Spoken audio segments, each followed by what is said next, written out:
It's really not different. It's if you keep it super, super, super simple, the only difference is here, rather than putting $1,000 in an IRA and then going out and buying some stock or some bonds, and then we start this whole journey, right?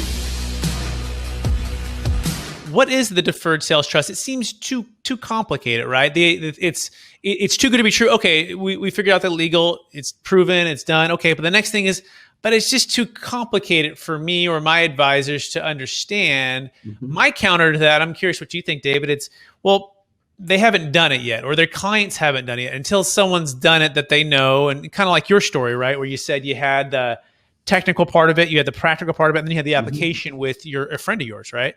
And you're saying, okay, all three, and that helps to solidify that. And you can't also beat them up too much, because sometimes they're calling us with 30 days to go, right? And this is a $10 million business sale.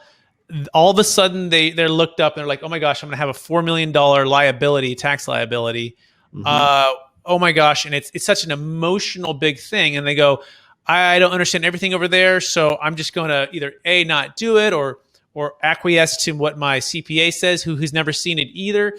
So just walk through and try to put us, if you're in their shoes, David, right? Not trying to take us out of it. Being in the industry, 15 years, you're 30 years.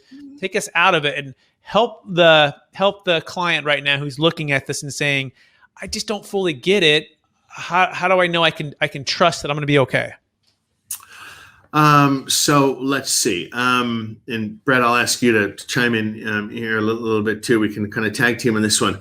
It's funny. Someone, at least in terms of conceptually, compared and contrasted a deferred sales trust with either a basic IRA or a self-directed IRA, where someone might elect to purchase a piece of real estate in your IRA, which you can do. There's such a thing as a real estate IRA, right? And it's just like the other one, except it's buy real estate in there. And now there it's different because it would be an initial purchase, or you'd be investing in something that hadn't appreciated yet. But if you forget about that part, right? What is it really? It's an IRS tax code, just like 401k and the IRA tax codes, right? There's a bunch of them, right? Which basically says that if you're investing money or owning an asset for these set of purposes, which we believe to be, good, retirement, whatever the case might be, right? There's some elements of kind of the tax code wanting to incent, the right kinds of behavior. And you open up this particular type of an account and it's conforming, right? It's got to meet these different rules and regulations. That if you put an asset in there, you could buy one share of stock or whatever, put an asset in this instrument, it will grow tax qualified. In that case, we say tax deferred, right? Until such time. And there's some other conditions about age, which aren't part of this. That's because that's a retirement, right, vehicle, whereby you can defer payment of taxes.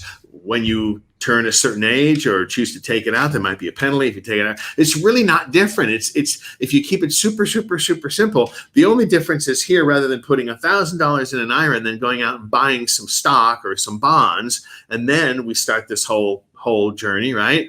Here you're putting in something you already own. And then there's a note that comes back representing your ownership. There's a trustee overseeing it, right? There's all these different parties who are in place to manage it and make sure it does what it's supposed to do. It's really fundamentally no different.